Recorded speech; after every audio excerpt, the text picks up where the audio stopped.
I actually have it set up to stream to 4 different places at once right now. Hmm.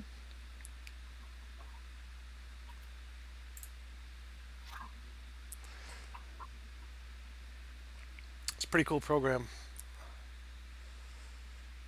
Good.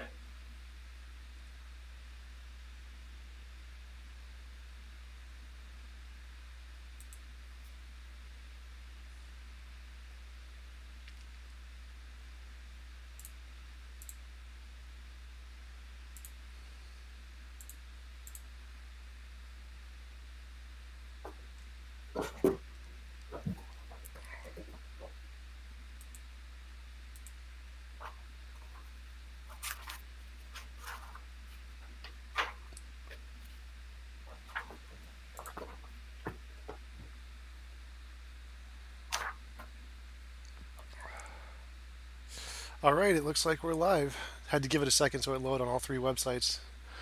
Uh, Okay. so, Ben, thanks for coming on. I really appreciate you taking the time to have a conversation with me. Would you mind telling us a little bit about yourself before we get started? Yes, I am a full-time Christian evangelist and missionary. I do all of my work domestically, that is stateside.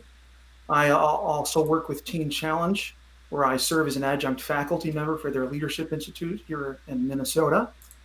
I also run a Christian website, which is apologetically focused. And so there I'm answering a lot of tough gospel questions and inquiries into the existence of God as well as evidence for the resurrection.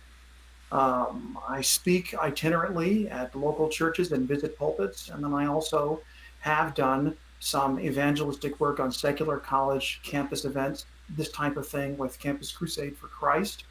So, judging from your description of your Christian background, you may know some of these ministries and be familiar with them.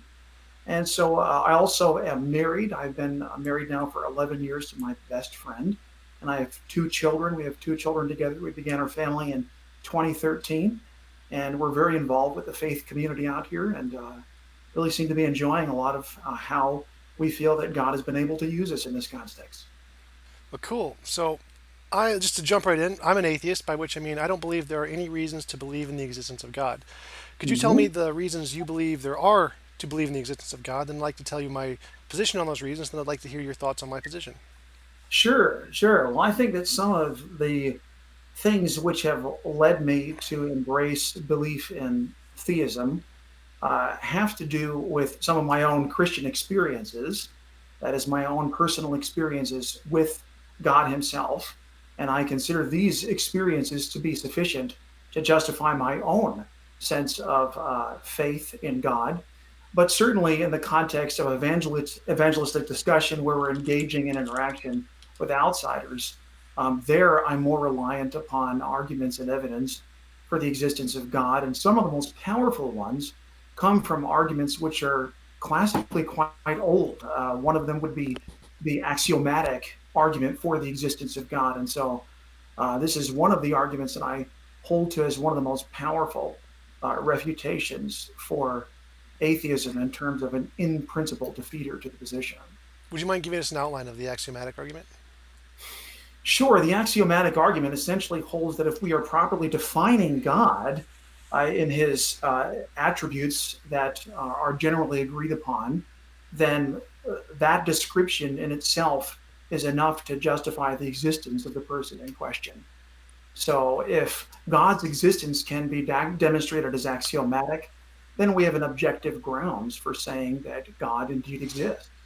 So, but then just to refute the axiomatic, all you have to do is reject the commonly held definition, right? So, if like you could say axiomatically a triangle has 3 sides, and then someone comes along and say, no, it doesn't, that kind of refutes the axiomatic argument, doesn't it? Yes, but it wouldn't necessarily be a hindrance to the Christian's faith in the belief of the God so described in the scriptures. That is, in order for atheism to be true, according to the atheist standard of what true justifying belief is, then he would have to be able to show that all of the Christian or other religions of the world, all the various definitions of God are necessarily false. And this is a burden of proof that, to my knowledge, no atheist has ever been able to shoulder.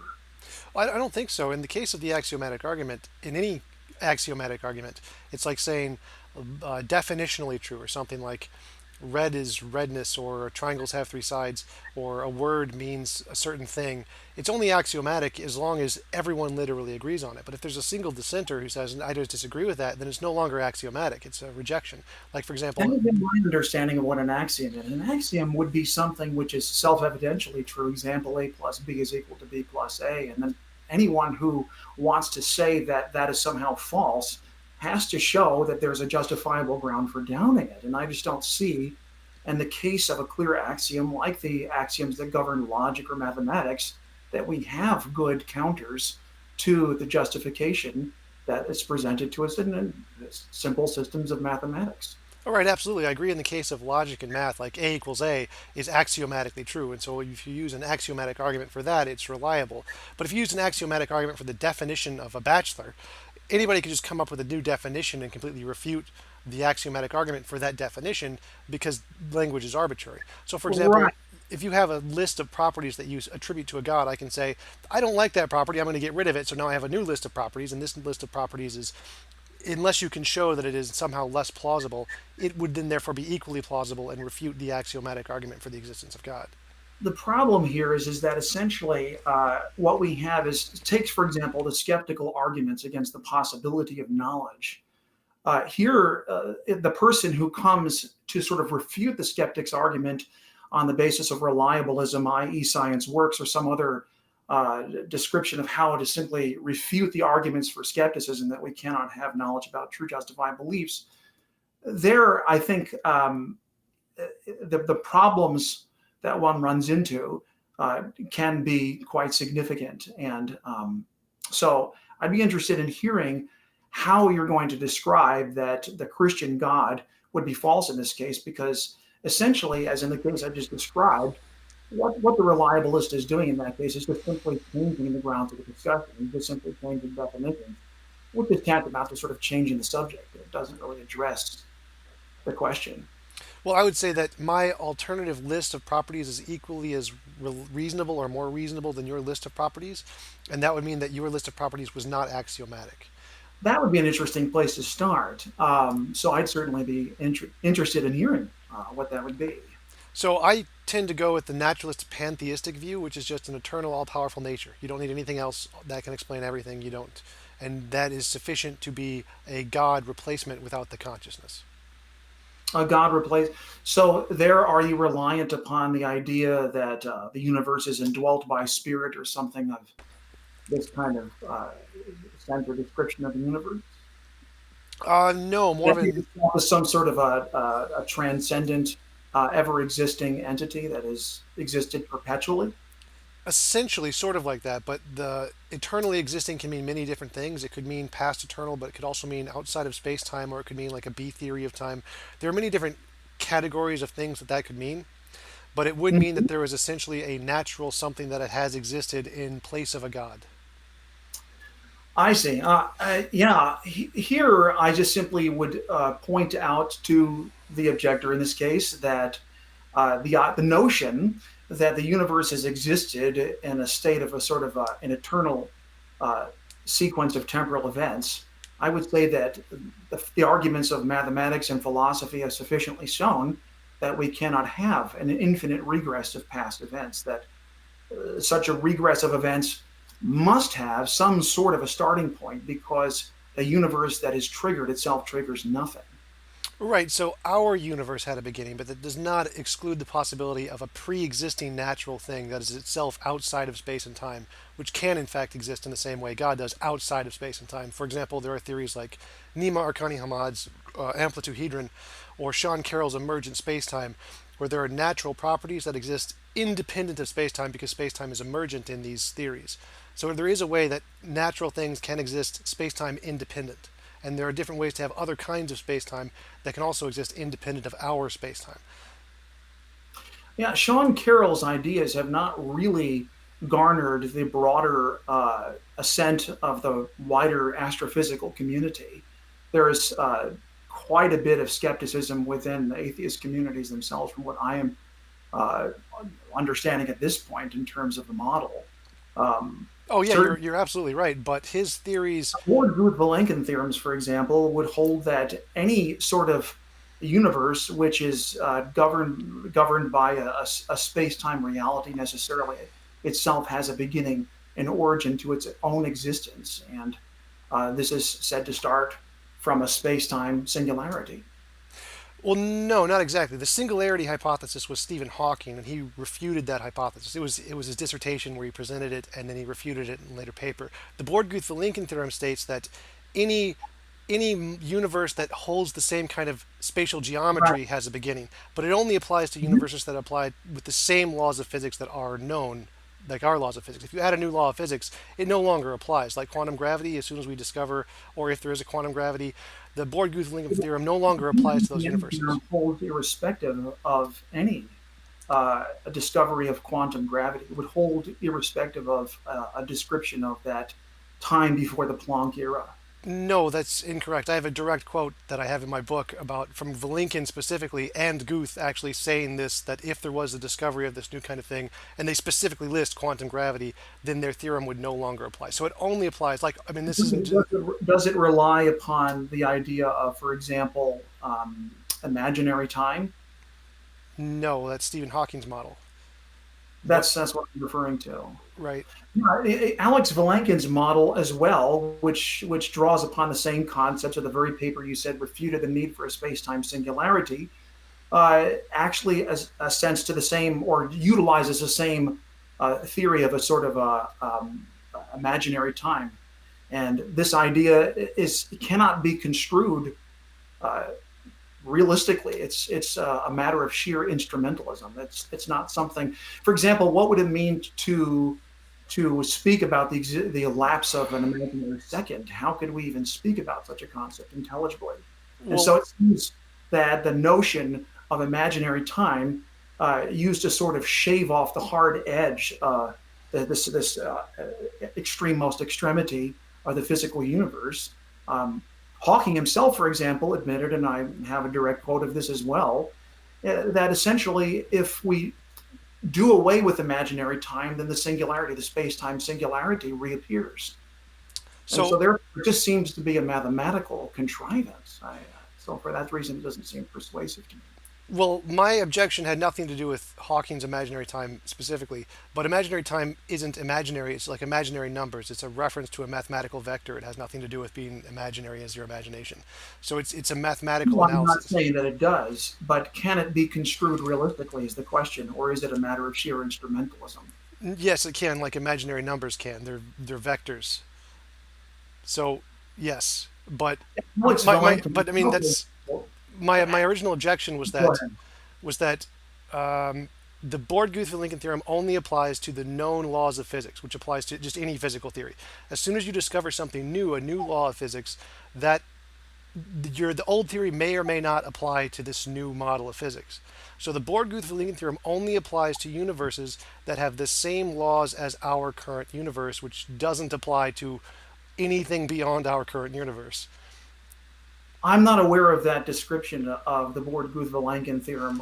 My understanding of the Borg-Guth-Vilenkin theorem is that it holds that any universe which exists on average in a state of cosmic expansion cannot be eternal in the past, but must have a beginning at a singularity a finite time ago. That's just simply what it says, and that this model is said to hold irrespective of any quantum description of gravity, and that it can be applied straightforwardly to cosmology in higher dimensions. And so, for that reason, it's a fairly convincing proof that there is no eternal past, but that uh, even in the case of the multiverse itself must have a beginning. Well, no, again, that's false. I think you have a misunderstanding of how physics works here. All physics is differential equations. So it's using combinations of known principles and particles and the equations that represent those things and combining them in different ways to create a model of reality. But any Mhm. insertion of things outside of that invalidates the model immediately. It doesn't apply. It's not a universal. It doesn't apply philosophically to everything. It only applies to combinations of known principles, particles, and laws in physics, which is why when you add new things, which physicists aren't allowed to do, you're just allowed to make stuff up, then those physical models no longer apply. So the Borg-Guth-Vilenkin theorem only applies to known physical models. and it's I'm rejected not by aware. by many people. Like Sean Carroll, for example, is one, but there are many other theories of eternal kinds of universes that it doesn't apply to. But it doesn't. It definitely doesn't apply to my model because I'm talking about things outside of physics. Well, certainly, I'm not aware of any possible way to show that the Born-Guth-Vilankin theorem is false. But if we just simply reduce the problem of an eternal past to a simple mathematical question, we can't extend a regress of events, past events, infinitely into the past. There's no way to do that, which would allow us to arrive at the present time. And so most philosophers, Christian philosophers, have argued for that reason that the impossibility of an infinite regress of events itself cries out for the existence of God. I am familiar with that argument, but most atheist philosophers, which are the majority of philosophers, and most physicists completely reject it as non-incoherent because, yes, we can. I mean, we can just say, if you pick any given number, like 47, there are infinitely many numbers before 47. Like, there are infinitely many numbers between 46 and 47, but you can just pick the number. And there could be likewise be like a quantum state that But can. that would be a category confusion, correct? Because a potentially infinite set of numbers is different from an actual infinite. The existence of an actual infinity exists nowhere, and David Hilbert argued that, and many other current very good philosophers of time also argue the same way. George Ellis, the man who supposedly knows more about cosmology than any man alive, holds that these arguments seem to him to demonstrate fairly conclusively that there is no universe in which there is an infinite past regress of events. And I Well, no, simply find myself inclined to agree. well, it's purely an epistemic issue. We can't express an actual infinite, but that doesn't mean an actual infinite can't exist. It's a confusion between our ability to express them with the ontology of that thing actually existing. It's like saying we can't express or imagine a tesseract. That doesn't mean a tesseract can't exist. So the fact that we can't express the infinite isn't an ontological category that it can't exist. There's no connection there, which is why most physicists reject that argument, or most Well, physicists and philosophers reject that for argument. example, just practically speaking, how could we conjecture about the existence of a man who's sitting in a chair and counting down from infinity and arrives at zero today at the time of this discussion? I think that that's impossible. And I think that that kind of a refutation is persuasive to most people that we don't have any models of past infinities. These are conceptually impossible to create. And so, therefore, the best theoretical models on offer from modern science and cosmology all show us that there is a beginning to the universe. In fact, Alexander Vilenkin said in 2013, I believe, that all of the evidence within modern cosmology suggests that the universe had a beginning. Right, and Guth, the other person who wrote that, expressly refuted that in the debate with Sean Carroll with William Lane Craig, who actually showed a clip of Guth saying, "Was there a path from the universe?" And Guth said, "Yes." Well, we don't know. This does not refute this. His theory specifically does not refute this at all. It's just a misinterpretation. I'm aware of the code of that So code. but yes, we can actually count down from infinity to zero. I can do it right now. Infinity, zero, negative infinity. You just have to do it in sets. Like infinity isn't a number, it's a description of a property of a set. So you can count from infinities to zero and keep going. You just have to go in increments of infinity. Well, if it were like, for example, what is infinity minus three? It's infinity. No, that's incorrect. In set theory and ordinal numbers, you can actually add and subtract with infinites and get bigger numbers. Like Are you talking about an Aleph or a lemniscat? I do not know. It's just ordinal numbers, and there are other kinds of numbers where you can add and Well, subtract infinites. the Hebrew character Aleph would be the way that we would describe a potential infinity, and a lemniscat, which would be essentially the one that most people are familiar with, the sort of sideways eight. This would be the one that's the actual infinite. And if we just simply take the standard rules of transfinite mathematics, what is infinity minus three? It's infinity. What is infinity plus three? It's infinity. The answer has been determined through the laws of mathematics. And so that's for that reason, it's pretty persuasive to most people. No, that's generally false by every set theorist ever. We can do math with infinites quite easily. It's not really a challenge. I'm not Uh, saying that we cannot do mathematics within transfinite arithmetic. It's just that the answers show things which are, in the eyes of most people, inconsistent. Think about David Hilbert's hotel, the famous Hilbert's Hotel example. And there are large numbers of other ones. And so, for this reason, I take it to be axiomatic that there must be a beginning to a sequence of events. Right. Again, you're confusing Or as I mentioned earlier, language. You're confusing language and ontology. Infinite isn't a number. You can't. When you add and subtract, it's like saying, what is x minus 3? You can get contradictory numbers if you use multiple different x's. Like if you get x minus 3 is 7 if you're using x equals 10, but you get x minus 3 is 4 if you're using x is 7. Because x is a property or it's a variable. Infinite is like a property or a variable. It's not a number. So if you're subtracting it and getting contradictory answers, it's because you're using different infinites.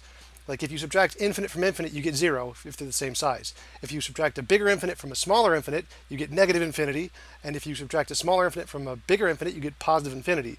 Like, I'm not aware of there being smaller or larger infinities. well, that was kind of the point of one of Hilbert's Hotel. Yes, there are definitely smaller and bigger infinities. That's one of the just basic facts of set theory. I'm not sure why you. I'm unfamiliar with that notion. The example that I gave from David Hilbert's hotel just simply said if you had an infinite number of guests and you brought an infinite number of guests into the hotel because there's an infinite number of rooms, this infinite number of guests, just simply have every guest go down one room and fill it up. And this yields a self contradictory results. And so, for this reason, David Hilbert himself said the actual infinity is nowhere in the world. It's something that, in principle, cannot exist. And so, for that reason, I take it as a sheer given that we cannot have a past infinity of events, but we must have a finite number of them. And this justifies our ability to reach today or to our conversation. Well, right, right. Again, this is confusing language and reality. Like there can't be an actual X number of things, right? I mean, I would say that like an actual X number of things can't exist because X isn't a thing, right? It's just a description of a property. And so, likewise, there can't be an actual infinite because infinite is a description of a property. It's an abstract kind of a term, but there can be infinitely many things, but infinite is a That's the description. tricky thing about it, because if we're going to say that it cannot be actual, then how are we saying that there was an actual infinite number of past events? And Well, that's precisely it's the the same with problem. an X number of things. Like I am in this box. There are like a certain number of marbles. There are X number of marbles, but the X doesn't exist. It's not like the X number of marbles is real. It's just an abstract description of the real thing. So there can be a real thing which consists of infinite. It can be described with an infinite, but the But infinite itself doesn't exist. It's just a description. It's a that variable. seems to be just the point, though. Is that if we're going to say that the past contains an infinite number of events, then it needs to be something more than just a representative placeholder. It needs to be an actual something, and there has to have been this actual number of events which regresses into the past that leads us to today. And this is supposed to be a borderless uh, basically just move in that direction, and you have an infinite number of these events which have traversed. And I'm just not aware of any argument that rationally refutes this. I've never Oh, heard one that has I'm persuaded me. Let me just put it that way. I've never heard of, and I've certainly been open. I've made myself very available to arguments from atheism, and I've just never heard anyone that has managed to grab my attention. But this isn't actually the only reason that I believe in the existence of God. There are other reasons as well. Some of them are just some of the problems which are inherent within the entire approach of skepticism as an argument to begin with. Well, I'd like to pick up on that one point where you said there is an infinite past amount of things. Like I don't disagree with that. I can grant that. I don't see any problem with that, which is where the disagreement is that even if there is an infinitely past number of things before this point, I don't see any contradiction to there being a point right now, even if there is an infinite number of I'll past just take things. the example. Let's just say, for the sake of argument, that you and I are sitting in a room together. We've just walked into a room, and that in this room there are an infinite number of tumbling dominoes, and each domino that collapses also collapses a subsequent member, causing each subsequent domino to hit the floor. And then this is going on forever. Each domino takes a second to fall. Well, if this is the case, if the string of dominoes is infinitely long, We're going to be standing here for a long time waiting for all of this to collapse if each one takes 1 second. And now imagine that we just happen to notice that you're standing in this room and there's a little domino that's perched near your foot that's at the end of this row of infinites, and it's got the date of your birth written on it. And you bend down and you look at this, wow, it's got my birthday. This is my birthday domino. And we take interest in this and we begin to ask the question, well, how many dominoes, how long will we be standing here until your birthday arrives? And the answer to the question is that we would be waiting forever, because if each domino takes a second to collapse and there are infinite number of them, there are an infinite number of dominoes, and therefore your birthday never arrives. And this is kind of going back to the point I mentioned earlier. A Well, universe that's mhm. not triggered itself triggers nothing. Well, that And assumes that time is linear and it goes in a progression of 1, 2, 3, 4, 5, which isn't really the primary theory on time right now. For example, B theory of time is a possibility where all points of time exist and there are an infinite amount of past time events. And there's no contradiction to that because all the dominoes are just fallen over, which just appears to be the case that they're not. There could be like a quantum state. hold on, did you just say that the B theory of time holds that there are an infinite number of past events? There can be, yes. There's no contradiction with that in theory. I'm not aware of that at all. There's no contradiction with that in theory. It doesn't preclude that. It says there's a beginning to our universe. It does not say there's a beginning to absolutely everything. It's not a part of the theory. So there's no contradiction with saying there are past and Oh, infinite oh, amounts. I see, I see. Yeah, but well, there we just simply coming upon. How you doing, honey? It's my wife just walking in the door here. There we're dependent again on being able to demonstrate precisely the point which I identified in my example. And again, that's just the reason why I've just struggled to believe atheism. Well, I don't see the contradiction in your example. Like, for example, there could be an infinitely past many events, and we just happen to be apparent in one of them. For example, all the dominoes could already be knocked over. There's no there's no reason that that couldn't be the case. Or there could be like a quantum Sure. point. We walk in the room and there are an infinite number of dominoes that are already lying on the floor, and there's nothing logically incoherent about that. Right? They're just all knocked over. But how does that refute the notion that if each one took a second, then they wouldn't ever all fall over because you'd be waiting forever for that to happen? That would Right? They occur. wouldn't. They just all already be fallen over. Think about it this way: you're in line at Starbucks and you're sitting there ordering your drink, and then you happen to notice that I'm in the car at the window getting my container of coffee. You're ordering yours, and I'm getting mine, and you're wondering to yourself, how long will it take before I get to that window? Well, if there's an infinite number of cars between you and me, then you never arrive at the window. It's these kinds of arguments that for me have I've just never been able to disamuse myself of the idea that there has to be a beginning, an inaugural first mover, if you will, something that tipped everything else. Seems to be that has to exist, and so that's one of the things that I find to be persuasive. It's certainly many have argued that this is partial to the very argument for the existence of God. I think that's true too. Well, there's two things I'd like to pick up on there. One is that I can pick a number at random, like negative 32. There are infinitely many numbers before negative 32. So there could be some kind of mechanism in reality that can pick a certain instance to start time. And then with those dominoes, there's going to be a finite amount of time if everyone goes one a second. There's going to be a finite amount from that point to the 100th domino, which is where I get my cup of coffee. So it could be the case that essentially at the Big Bang, there was a reality picked that starting point in the time period. And so from the point of the Big Bang to where we are now has been a finite number of dominoes, even if there are a past amount before that and a future amount after that. Does that make sense? Where you could just pick an arbitrary starting point and there's going to be infinitely many before and infinitely many after? That gets back to the very example I described in my mind. Here, you're still waiting for eternity to actually get to the window to get your container of coffee, in which case you never taste it. What do you mean? So the first domino is the Big Bang, and all of the events in our universe is a finite number of time after the Big Bang. Every domino happened every second. So everything that's happened to this point, we have no problem getting there. There's just the universe arbitrarily selected a time period like negative 32, started the Big Bang, and everything after that happened in a second increments, and we got to where we are getting the cup of coffee. So I don't see any contradiction there. If there's something in reality that can arbitrarily pick a number, pick a starting point out of the infinite array of past events, and just say we're going to start at negative 32, then there's no contradiction with saying I got my cup of coffee. because we, after starting at negative 32, there was a finite number until I got to my cup of coffee, even if there were an infinite number before that. That would be, I think, to misunderstand my example. If there are an infinite number of events or an infinite number of cars between yours and mine, then you can't ever get to the window.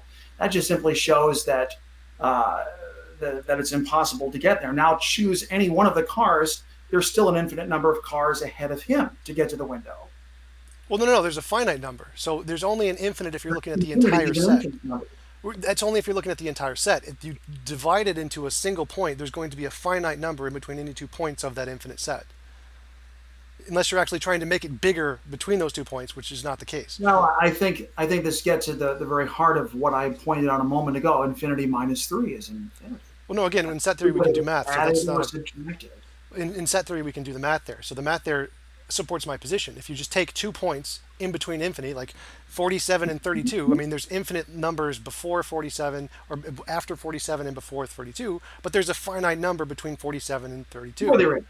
Sure there is. Yeah, I grant that. And so I'm saying there's a finite number I don't between. understand how a past infinite sequence of temporal events can lead us to this moment. I just Well, again, so you can just, if there is some mechanism in reality that can pick a number, just any finite starting point, 32, then we can get the entire universe and all of the events after that. So there'd have to be but that would some. only be because the universe has been shown to be finite. No, There must be this. some delay in the signal here. Something is not quite working as I'm trying to Well, I'm not sure you're understanding me. cover the timing out.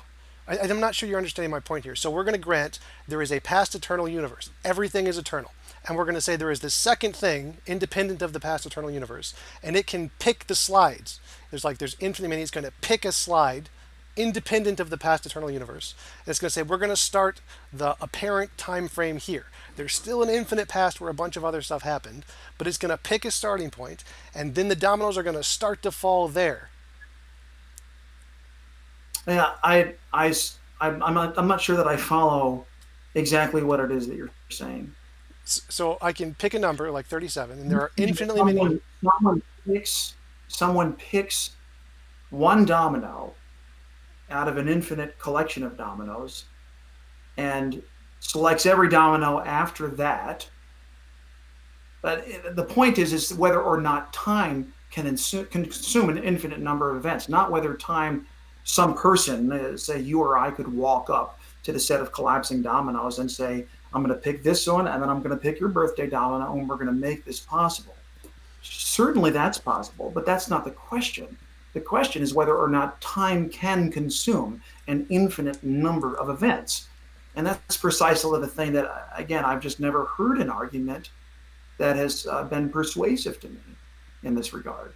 Right. So, So your objection is how can time have an infinite number of events? Because if there was, we would never be able to get to the present moment. My objection is that if time has an infinite number of events, the way we can get to the present moment is someone can pick the present moment and start the dominoes there. oh, sure, but that is precisely to prove the argument of what I've discussed. You're talking, but the sound is muted out. Uh, Um, Me? I didn't hear anything you just said. I'm sorry. I said that time can be Yeah. infinite and someone can pick a particular point in time and start it there.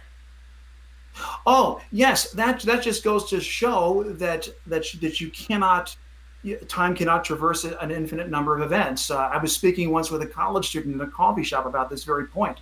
I said you can't have an infinite number of past events. He said yes, you can. You can just start from here and go infinitely. But I said that's the point. Where there's a distinction within mathematics between a line that starts from one point and goes in one direction and a line that goes infinitely in two directions. Um, The one is an actual infinite, the other is a potential infinite. And what we're saying is that there cannot be an actual infinity of events which have preceded this one. I still don't think you're following me. So I'm saying there is an actual infinite, both past and future. We have positive numbers and negative numbers that go infinitely in every direction, and we can just pick one. 42, negative 42, 37, 87, negative 3.1425. There can be an infinite number in the past and the future, and we can still pick a starting point at any point and then start it there. So there can still be infinitely many before, like a movie. We can think of a movie that has an Mhm. infinitely many past scenes. We can just pick scene 37 and start the movie there, and it can still have an infinitely many past scenes. I don't see how that's possible. We're talking about whether time can consume an infinite number of events, not whether we can arbitrarily pick one and start there and go into the future. Well, that's Oh, the. you're talking not coming through. I'm Uh, sorry. I don't think I'm. This is what you. So so So if there can be, we can, like a movie, we have infinitely many scenes, both in the past and the future. We can pick a scene, any scene we want, and start the scene there. If nature has some kind of a mechanism that can do that, then time can consume an infinitely many past things because it has this incremental process where it can start at any given point and then go to a finite amount to get to be getting the cup of coffee. Yeah, I just don't see how what you described is. Are you still talking again? No, The screen is shows you talking, but there's no sound. it's just a I'm delay. You sorry, I can might just have been. ignore it. You can just ignore it. Oh, okay. Very good. Yeah. All right. I'll sort of give the answer here. I think that when one picks one point and says, I'm going to go infinitely in this direction, that is different from saying that prior to this point, there are an infinite number of past events which time has traversed. There are an infinite number of physical states which have preceded the current physical state. And that I see as demonstrably impossible to demonstrate. I don't have any problem with saying we can pick one point, call it today, this calendar day, the 27th of July, and move infinitely into the future. That to me is just simply unproblematic. Right. So do you What see becomes troubling is doing what I suggested initially. Right. So, but do you see a contradiction with the idea that there is a movie with infinitely many scenes and we just picked a scene and started from the middle? Like there could be past infinitely Well, many the scenes. first thing you ask the question whether or not this holds any kind of. I mean, can there be a movie with infinitely numerous scenes? I don't know that there can be. Let's just assume that for a second and say I just picked one in the middle and there are infinitely many before Mhm. this. There's no real contradiction there, right? There's not a logical contradiction with that option. No, but there's a logical contradiction with the notion that we can have an infinite number that descends. Only if you Right? assume it's An infinite descending. quantity cannot be downwardly adjusted, right? Right, again, but So I, that's only predicated on the assumption that you are counting one at a time. If you're not counting one at a time, there's no contradiction. but if you're not counting one at a time, then I mean, how is that time? It's not a sequence of events. Without a temporal sequence of events, time breaks down. Right, so there could be a different property of nature in addition to time that can count incrementally instead of doing it one at a time, which you can get and it can just start at a random number. Right, but this cannot be reduced to a temporal sequence of actual events. I'm not sure I follow. Like it would be a separate time, separate kind of time. So we have the original kind of linear time that goes back infinitely in the future, infinitely in the past, and we have a second kind of time that just skips and it picks incrementally where to start. Are you referring to a theory of time that exists, or I mean, are you talking? What are you talking about? I mean, there's the causal theory of time. That's one model. There are other theories of time that are out there. You've named another one of them, the B theory of time. What exactly are you talking about? Is there a model that we might interact with? No, this is just mine. This is completely mine, completely original. Oh, okay. So it's original to you. Yeah, I'm unfamiliar with this idea. I mean, perhaps it's something that I'll give some thought to, but I, it initially doesn't strike me as arresting, at least not on a philosophical level. Well, the goal is just to see here is a natural way that we can solve the problem of having a past infinite get to the present moment. If there is Mm-hmm. So we can have a past infinite, and then we can have a way to increment it in a counting system of a second kind of time, which can jump those increments and get us to the present moment. If so, we can't get. Sounds like time travel. Yes, exactly. It would be like time travel, where I, there's. I guess it's so fanciful that I've just I've never considered it, and it strikes me as you know maybe that was the reason that I asked you whether or not the model was something that had been demonstrated within scholarly circles because it's unfamiliar to me, and so because it's unfamiliar, I suspected it might be original. I've never considered it before. I've never tried to argue against it. Perhaps I'll give some thought to it. Okay, thanks. That would be great. So, what you said you wanted to go into some other reasons that you talk about that you believe. Sure, sure. Well, I'm just a big fan of old arguments. Old arguments are things that have been tested, have been vetted by human beings who have thought about these problems for a long, long time.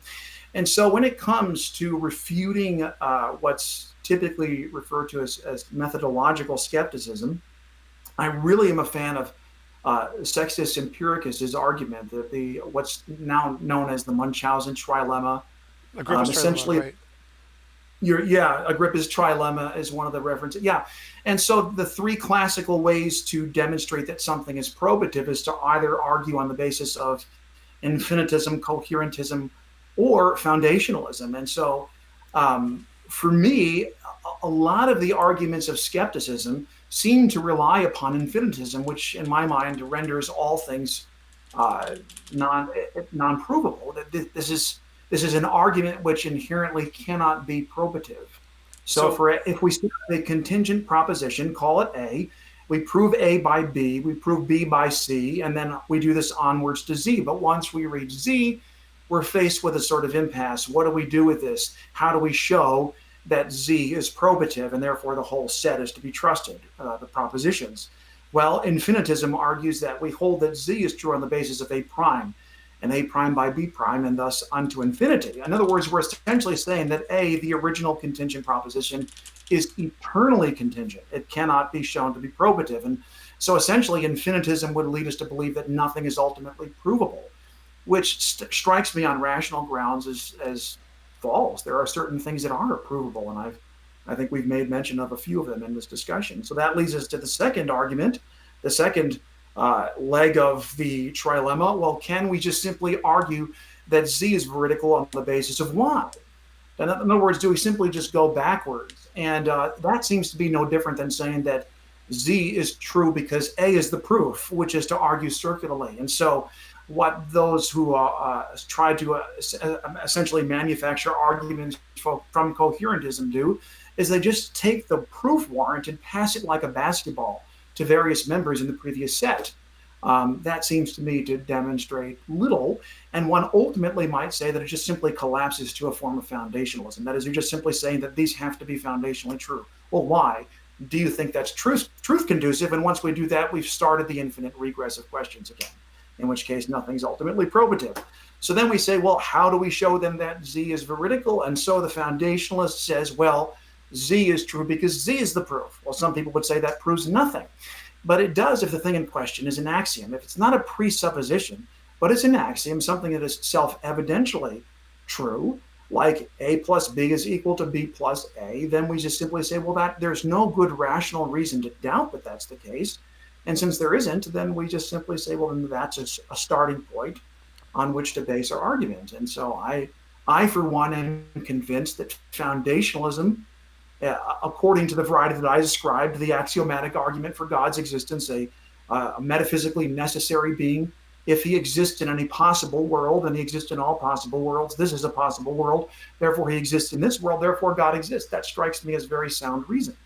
So that has been something that I've entertained that as a very good foundation for logic and for math and for a good many other things that I hold as true. all right, so you brought up three arguments there. I want to start with Agrippa's trilemma. I can just grant what you said on Agrippa's trilemma and say that naturalistic pantheism is equally as foundationally true as just an axiomatic thing, and it is equally the grounds of everything. It is the starting point. It is the outside of space-time, how you would But there describe are God to no be. universes that are necessarily existent. Sure, there are. I can just say, yep, there's an eternally necessary existing universe. It's just a And property. how do you show that? I mean, are there things happening in this universe? Do things cause other things to happen in this universe? If they do, it would seem once again that we're right back to the arguments which I described previously. Well, I just ask, I would ask you the same question about God, and whatever answer you use for God, I'm essentially going to reflect it back to pantheism and say what's true about pantheism. Okay, so do you have any examples or? Sure. So I would say that naturalistic pantheism is the foundational truth that grounds everything, and it's just a necessary part of reality. And then you would say something like, what? Well, how would you respond to that? You'd say that. Well, I would say that I'm not aware of any reality model that can construe an infinite regress of events. It seems that any possible world necessarily has a beginning. This would be true even for the skeptics' most stifling challenge to date, which would be the old brain in the vat argument or Descartes' evil genius argument. There must have been some sort of inaugural set of affairs which sets the matrix world into motion. A brain cannot be invented if its person were never born. All right, And and if its person how were does born, God that means solve the that person problem? is a grandfather and a How pardon? does a God solve that problem?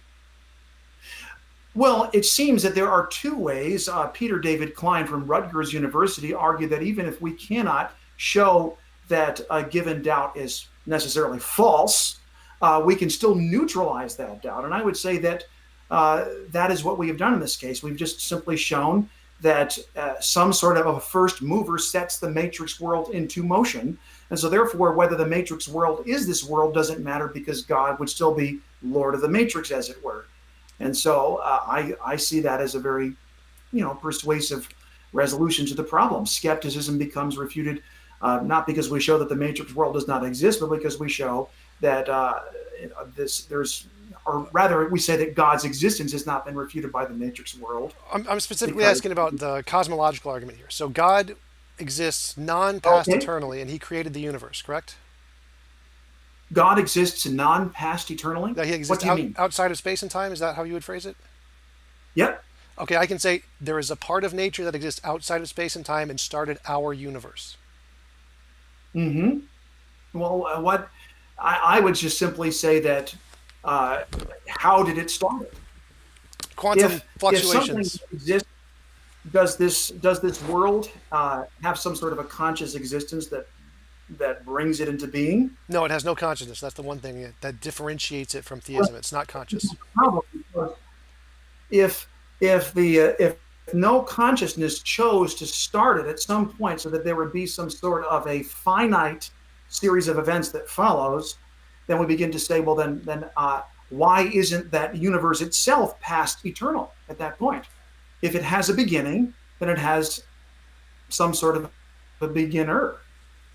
Well, so there's a couple assumptions there. That seems One, to show that. oh, go ahead. Oh no, I'd Okay, finished. I'm sorry. okay. So The video must be. Sorry. okay, so uh, two assumptions there. One is that consciousness is the only thing that can exist outside of space and time and cause things, which I would just say that's an assumption. There could be lots of things outside of space time that can cause things. Second is that there's no evidence that consciousness can cause things outside of space time or What can would be exist an that. example?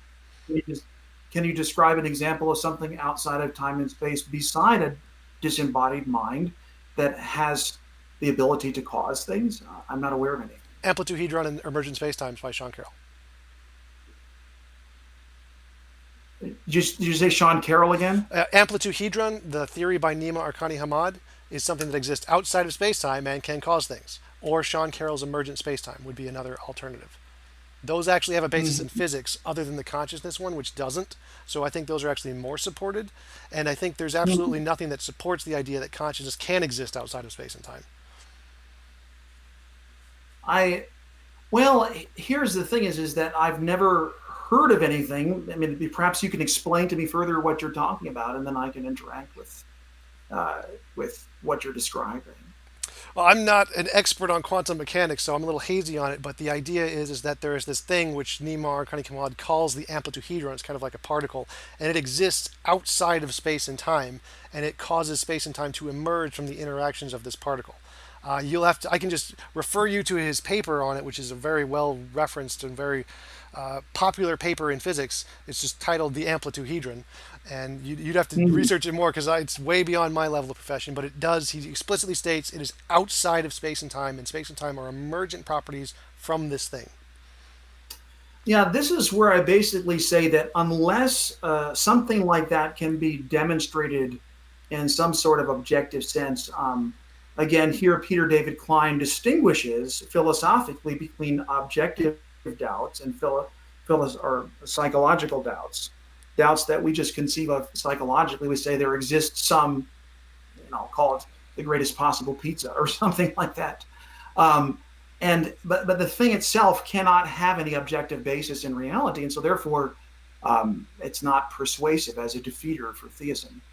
I see it differently. I Because see it's been shown to be objectively sound on the basis of the axiomatic argument. right. So I see it the other way. I see that this has a basis in physics, and physics is empirically demonstrable. So it's a combination of empirically demonstrable principles, particles, and laws, even if the Again, combination. Carroll's model has been unpersuasive to the broader community of astrophysicists. There's not a lot of support behind it. The most widely assented to model of cosmology that I'm aware of would be the standard Big Bang model. Uh, So the idea that our space-time, I mean, Ellis says, there are infinities of universe that exist, whatever that means. He quips, and he says none of these can be proven to be true, even in principle. They must just simply be conjectured upon as being sound. And Sean Carroll himself has argued for pitching things like falsifiability in the enterprise of science, which would, of course, lead to the destruction of the discipline, at least as right. I'm far not. as I'm not I'm talking concerned. about cosmology here. I'm talking about quantum mechanics. So this is a quantum mechanics interpretation. It has nothing to do with cosmology or the Big Bang. It's independent of that. So the emergent space-time isn't. If you're saying that it has some sort of place in cosmogony, then it is a cosmological. No, again, this is quantum mechanics. How we relate quantum mechanics to general relativity is unknown. It's one of the biggest problems in physics. So Yeah, there isn't a bridge that's there. This is purely a quantum mechanics. psychological one. It's not an objective one. It's a psychological one. I mean, What's this? there are a number of things we don't know, and again, since as as far as I am aware, the Borguth-Vilenkin theorem holds irrespective of any quantum description of gravity prior to the Planck era. So. Right. I think I have a quote from Vilenkin where he just explicitly says if we discover quantum gravity, then his theory just doesn't apply, may not apply at all. So that isn't actually true. I'm fairly like 99.999% confident here. No, if we discover quantum gravity, it could completely invalidate everything he's done there because it's a completely new thing of physics. And I have quotes supporting that. Sure. Then send that my way, and I can correspond with you via email. Absolutely. I will definitely do that. Make a note of that right Sure. here.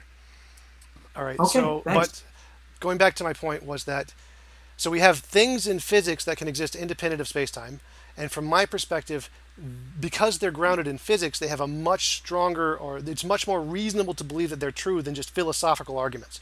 So I think that these things are far more reasonable to believe can exist. What?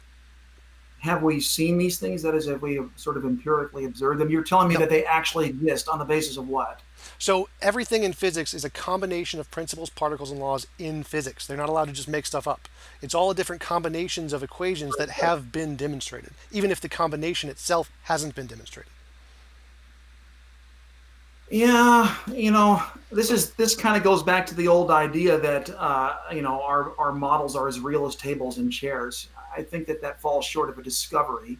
Oh, I Our totally agree. mathematics I totally agree. real. I'm not going that far with this argument. I'm just saying that from my perspective, if you're using a combination of principles, particles, and laws in physics, that to me is a much stronger argument or reasonable to believe than just philosophical arguments. So I think it's much more reasonable to believe that these Why? are How is true. that different?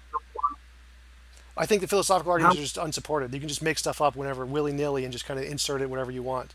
that's precisely the way that this argument sounds. It doesn't sound like it's supported by actual astrophysics.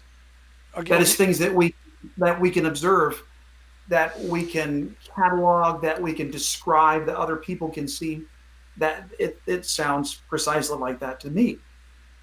it's again so this is quantum mechanics, so it's not cosmology. Those are separate fields. We can't bridge those yet. So I'm not talking about cosmology. I'm talking about just quantum mechanics. And the reason is because it's only made of combinations of things that have been demonstrated. Even if that combination hasn't been demonstrated, all of the pieces of it have been. Whereas in philosophy, that is not the case. Well, to me, you know, again, what is the basis for our mathematical models? I think that math to me is something that is universally true. You plus me equals two, whether we're standing in heaven, on earth, or in hell.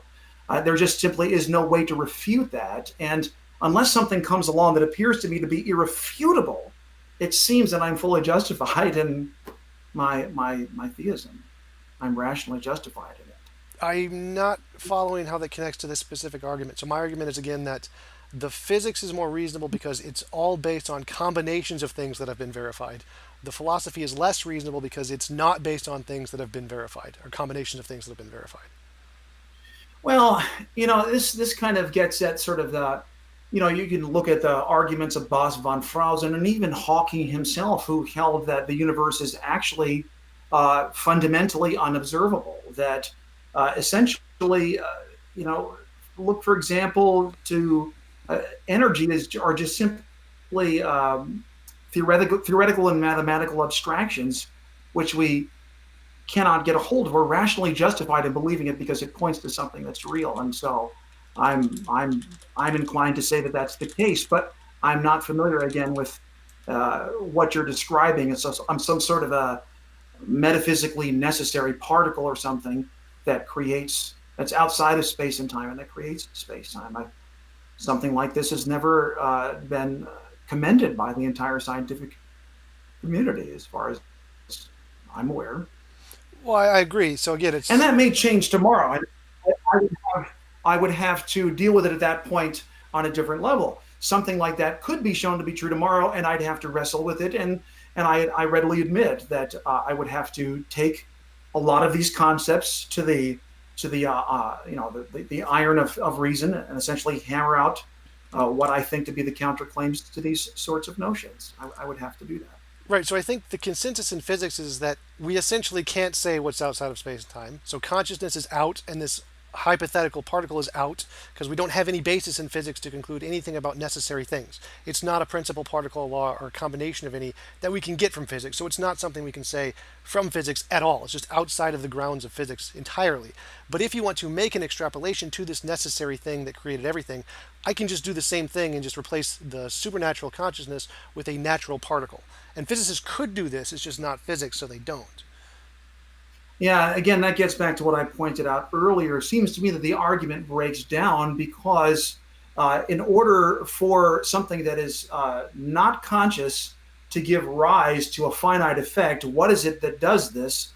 An unembodied mind is a very good candidate for what produces a finite effect that is a sequence of events that have a definite starting point.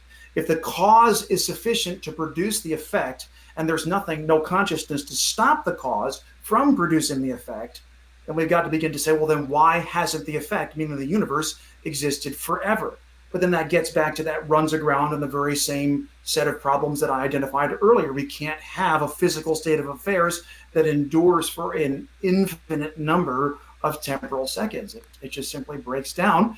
And there I feel fairly certain that my argument stands squarely in the broader swath of thinkers on this view. So Well, I definitely disagree there because most philosophers are atheists and most physicists are atheists. So they definitely just pretty much, if we're talking about the I'm not, vast swath.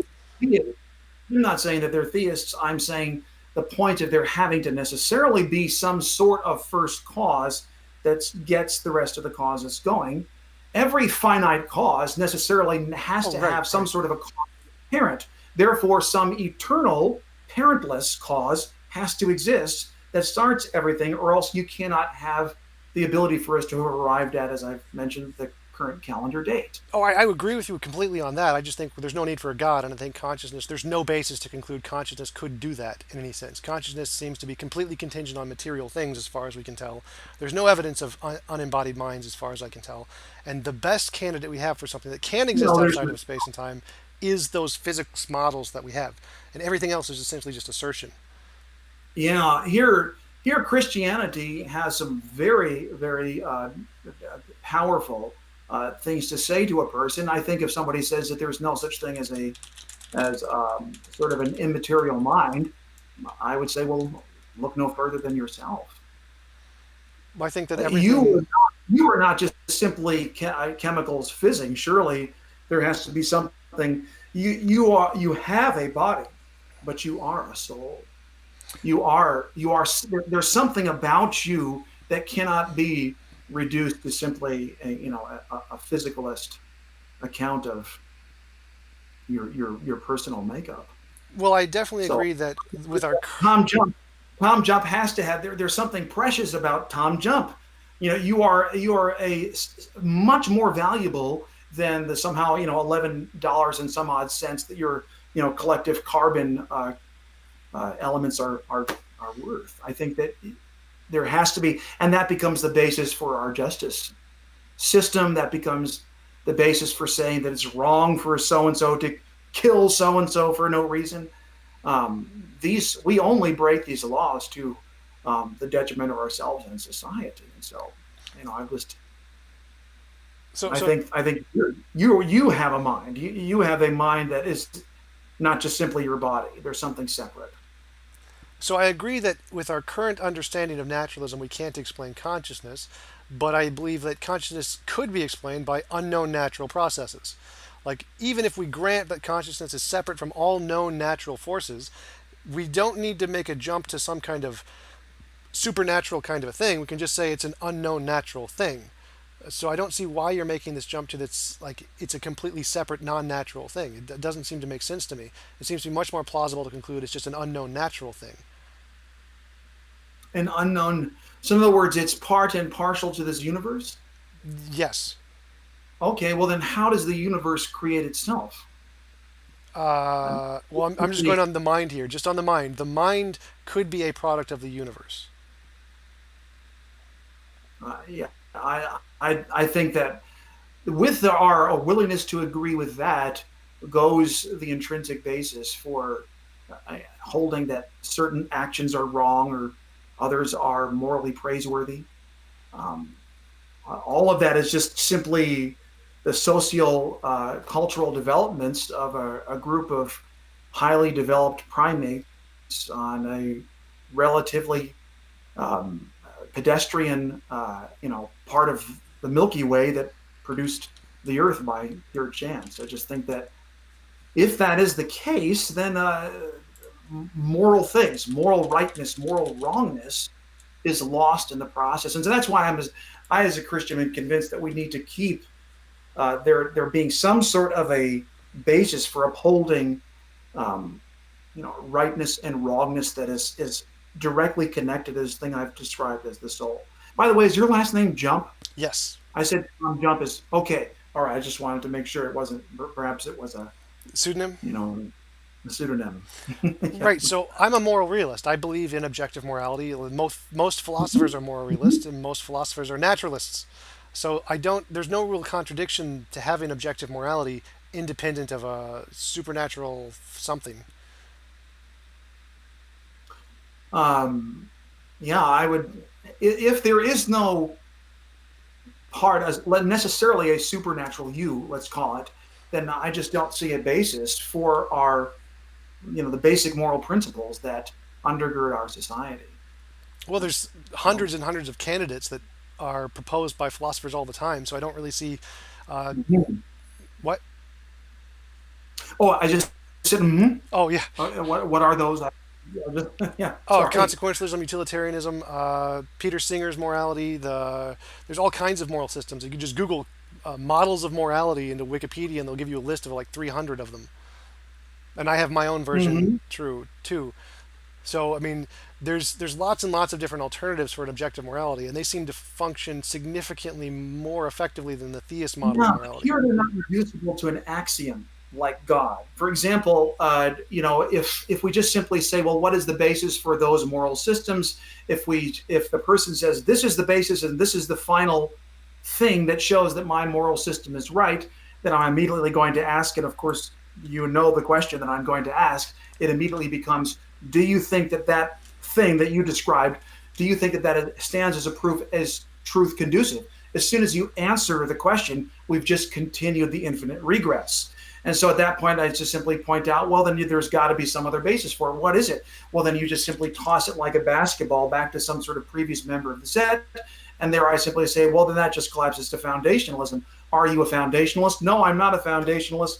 I'm something else because I don't believe that we can just say that Z is true because Z is the proof. Oh, but wait, wait, And wait, then wait, wait. I say, well, then So my response to that is yes. Hmm? I'm going to adopt the foundationalist viewpoint and say yes. We can say naturalistic pantheism is the foundationalist viewpoint in the grounds of objective morality and truth and rationality and morality and purpose and all those kinds of things. It's just undiscovered laws of nature. So I'll just adopt the same Sure. foundationalist viewpoint. That seems, that seems to rest on the idea that a universe can exist eternally. That is, with some sort of an infinite regress of events. And to me, I personally speaking, I've never been able in all my studies to wrap my mind around the notion that there is some sort of a reality model which can be constructed, which has an infinite regress of events that lacks some kind of a causal parent, as I've described it. Right, I right. But just, I'm agreeing with that. I'm saying yes, there is something that exists outside of space and time. It's just a natural something that doesn't have a mind. it is natural something that doesn't have a mind. And but again, that gets back to the very thing that I pointed out a moment ago. If the cause is sufficient to generate the effect, and the cause is eternal, then why isn't the effect eternal? But the effect itself, a physical universe, cannot be eternal in the past. It had to come in existence at some sort of a finite time ago, and it seems that nothing else but a mind could create an effect that is finite and limited duration. For example, a man, as William Lane Craig is described, and actually I think this was Kant, a man sitting in a chair from eternity could choose to stand up, right? And then he could stand up, and he's exercising this by his own free will and creating a new thing that from that point on, there's a finite series of events that are taking place, but from eternity he's been sitting. But the reason why he can do this is because he has a mind. He has a will, and he's bringing something about that is limited in duration. Right. So I don't think there is anything. I don't think free will is possible. So I think all will-based decisions are either determined or random, just like all matter-based actions are either determined or random. So anything a mind can do, natural processes can do. But do you not believe in the idea of compatibilism? You don't believe that free will is possible? Compatibilism is just a kind of determinism. It's just free will is just it's just Like for example, let's just say that you're standing in a booth and you've got a choice to make. You've got to vote either for Donald Trump on the one hand, or else Hillary Clinton, and you're standing in the voting booth. And let's just say that there's a mechanism in your brain that says you're going to vote for Hillary Clinton. And then out of your own free will, you decide to vote for Hillary Clinton. You had no choice but to vote for Hillary Clinton because of this mechanism that was wired to your brain. But does that negate the fact that you didn't choose to do it? So it just seems to me that the idea that what I decide to do is predetermined negates the idea that I have free will. That doesn't right. seem to I follow. agree. So compatibilism, as Dan Dennett presents it, is just a kind of determinism. So I am a determinist. I think that all actions are either determined or random, and there is no free will. I don't think free will is even logically possible. I don't think that necessarily takes away the possibility of libertarian freedom. And there are many proponents of compatibilism who will argue that this does preserve libertarian human freedom. I think it preserves it from a legal standpoint, but not from a metaphysical standpoint. But just go back to my main argument. So I think free will is logically impossible because everything is either determined or random. Any decision you make, you're either going to do it for reasons, in which case it's determined by those reasons, or you're going to do it by no reason, which makes it by definition random. And I don't think there's any way to escape that dichotomy. Mm. Yeah, I think that this notion that because I'm predetermined to do something, that necessarily means that I don't have a free will. I don't know if you're familiar at all with the arguments of Molinism here, the scholarship of several noted theists. We have them to credit for essentially bringing out into the public, to the English speaking world, the writings of Luis de Molina, who has argued that God chooses a world to create in which certain free creatures freely choose to do the very things that he wants to bring about as outcomes, the outcomes that he desires. So he takes an utterly unlimited survey of all the possible worlds that he could create, but decides to create this one. In other words, he decided to create the world where Ben Fischer chose to accept an invitation from TJump to be a part of this wonderful discussion to talk about the possibility of God. There's a possible world that exists in which I turned down the invitation.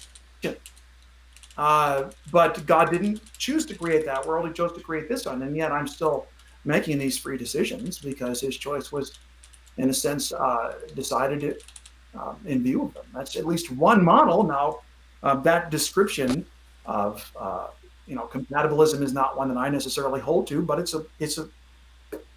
seems that it's possible. It Right. seems that it does preserve my freedom at the same time as admitting that things have been predetermined that way. Sure, sure, I can grant that, So, but that would support my point that anything that a will can do is either determined or random, but anything a particle can do is also determined or random. So anything a will can do, a particle can also do. So you wouldn't need a mind to start the universe at that point, because particles can do that determined or random things also. mm, yeah, and then that kind of gets back to the arguments that I mentioned a moment ago. Mm-hmm. Well, that's the question: is that how can there be this separate kind of free will thing that can start the universe that isn't determined or random? It seems like it's going to have to necessarily be determined or random, just like particles are determined or random. Mm.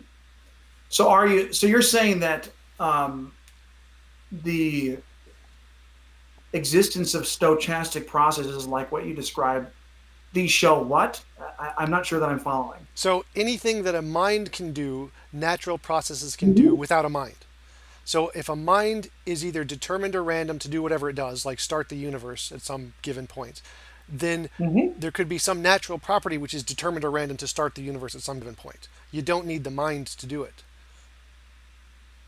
Well, certainly we could say that, for example, if the Big Bang singularity gives rise to a cosmic creation event, as described by the arguments of cosmology, then that would be a description of a naturalistic universe that arises from nothing.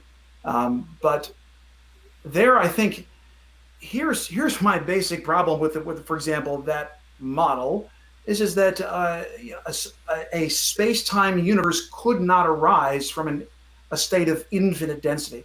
Can something which is infinitely hot become less hot? That seems to me to be impossible. Infinite heat cannot reduce.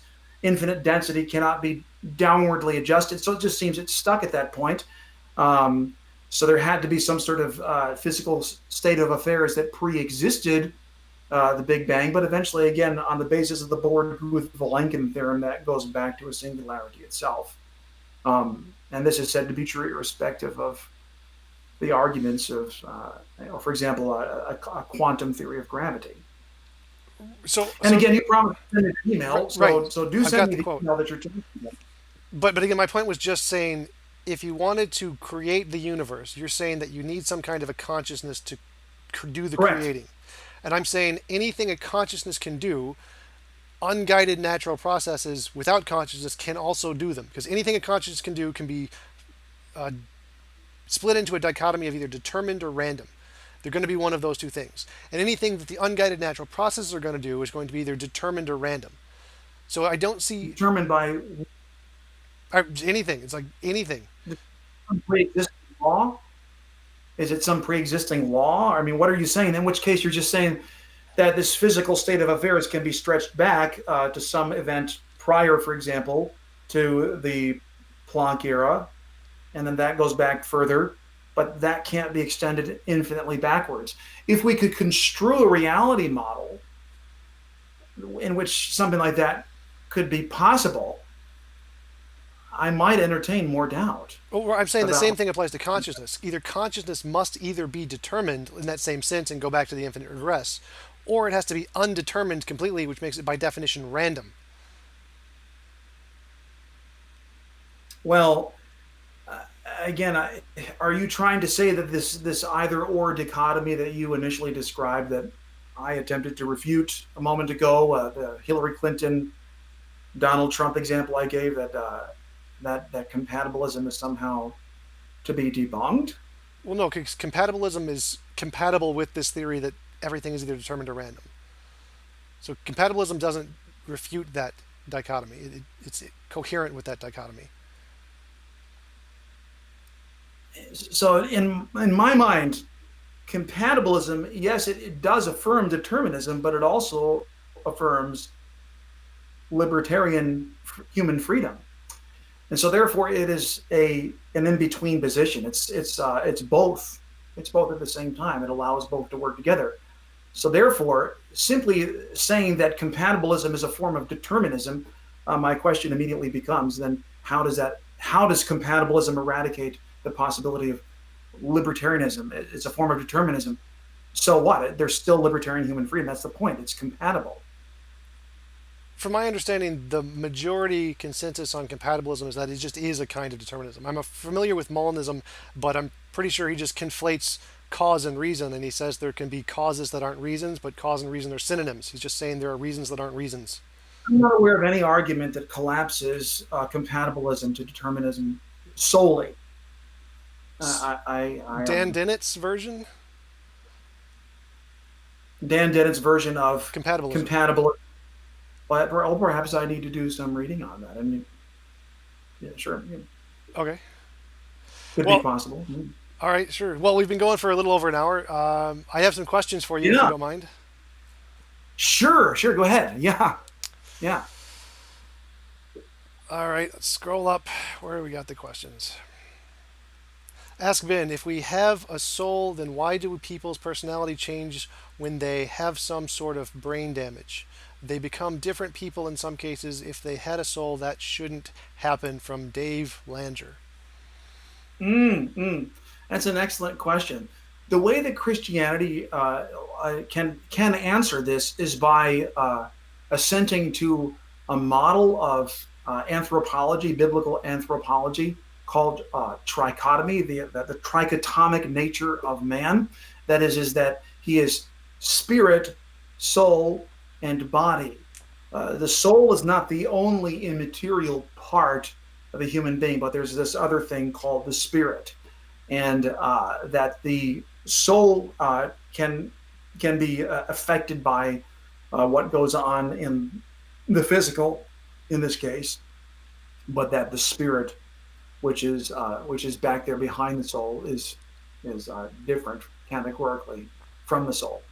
Now, those who hold to a trichotomic nature of man, there are arguments across the spectrum within evangelicalism. There are some that say that there are only a soul and a body, but I would be someone that would hold to this trichotomic nature of human beings. And so the notion that a person can be brain damaged, and yet that doesn't necessarily disprove that there's this immaterial self behind him that has some intrinsic worth. Um, I would hold to that model. All right, the next question is why doesn't God do the obvious and just show every human that he exists instead of creating this biggest mystery possible? From Robot Wookie. From Robot Wookie. Yeah. What a wow. Well, I think this is certainly an interesting question. Why does he just show himself? But here we might just simply point to the multiplicity of arguments. I certainly haven't mentioned them. I've only simply walked out two particular arguments. The first one being the axiomatic argument for the existence of God, and then I mentioned that I have some doubts that the arguments of skepticism are true on the basis of the Munchausen trilemma that I mentioned a moment ago, or several, or somewhere in this discussion. So those are the only two that I brought up. But there are a good number of other arguments. There are arguments for the resurrection, which I find to be highly, deeply persuasive. Um, when you just sit down and you walk out with a skeptic, you just sort of play a game of resurrection bingo. What are the possible causes for the evidence that we have? Does this explain it? It explains this piece and this piece and not this piece. And you just simply walk through the various evidences. The bodily resurrection of Jesus shines out as being, in my opinion, just a tremendous vindication and proof of theism, Christian theism. And then you just go right down the line. The moral argument, the cosmological argument that you've mentioned, the teleological argument, all of these cumulatively show a case which, in my mind, is just as persuasive as me seeing God. I mean, what if? If I saw God, I guess I suppose I could be hallucinating, right? So there would be reason to doubt that. But if you have evidence from a multiplicity of arguments, that creates a cumulative case, and I and others have found that quite convincing. It'd be really interesting to talk to you about the historicity next time because I'm definitely interested in that topic.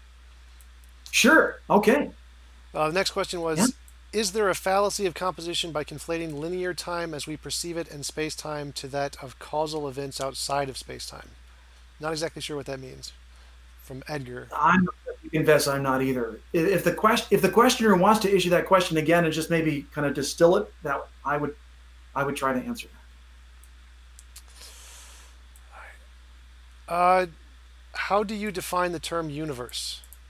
From Banana Junior 11. Oh, okay. Well, my definition of what the universe is that it is all of space and time with no space and time, uh, at least not accessible to us outside of it.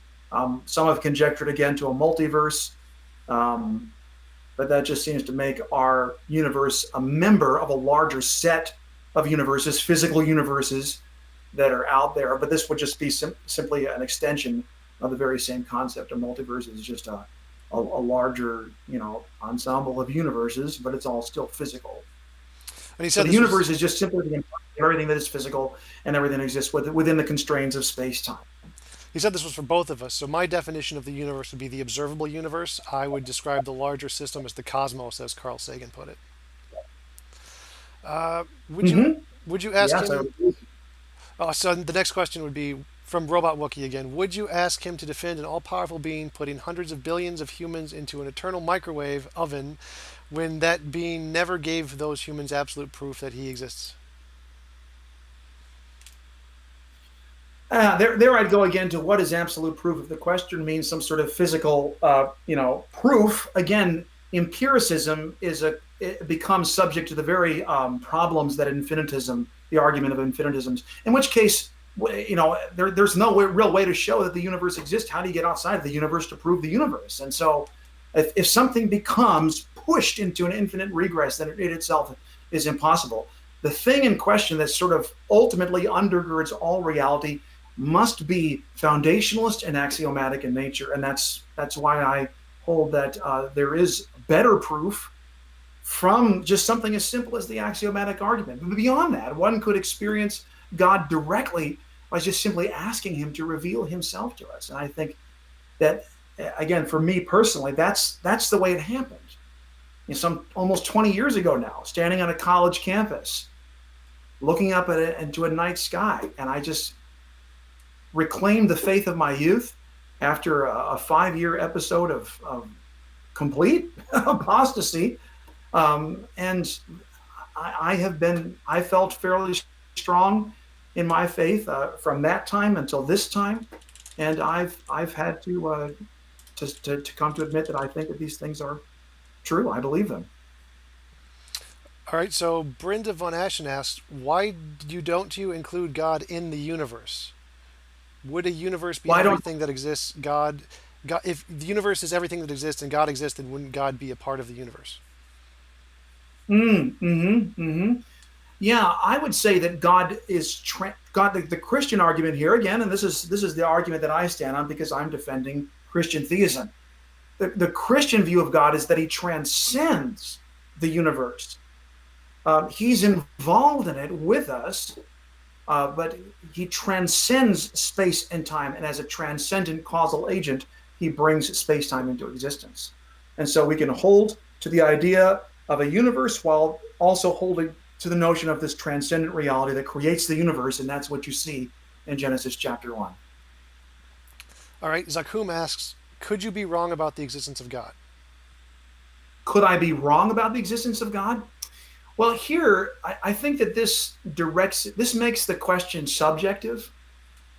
And in my opinion, axioms are objectively true. So I think that any person could be wrong about anything, but if the thing that the person is saying is right is something which is objectively demonstrably true or axiomatic, then in my opinion, I just say that I can't find any reason to say that that axiom is somehow um, subject to doubt. You know, axioms are self-evident, irreducible primes. How can such a thing be shown to be false? And so, the question is directed at me, and I can certainly understand that. But it seems to me that it's inquiring about the existence of something that is objective in nature. And so, in that sense, the person who believes in God, it becomes impossible for them to be wrong All right, thanks for about. answering the questions. I really appreciate it. I'm getting hungry, so I'm going to get some food. Thanks again for coming Sure, on. sure. Thanks again for coming on. I Yeah, really appreciate it. yes, yes. Thank you for having me on the show, and it's been a wonderful conversation, Tom. Hope we can do it again. Absolutely. Next time we talk about Jesus, and I'll send you that email. Sure, sure. Yeah, send that along to me. I'd be happy to entertain any of that as we discuss, perhaps in the next conversation. All right. See you later. So.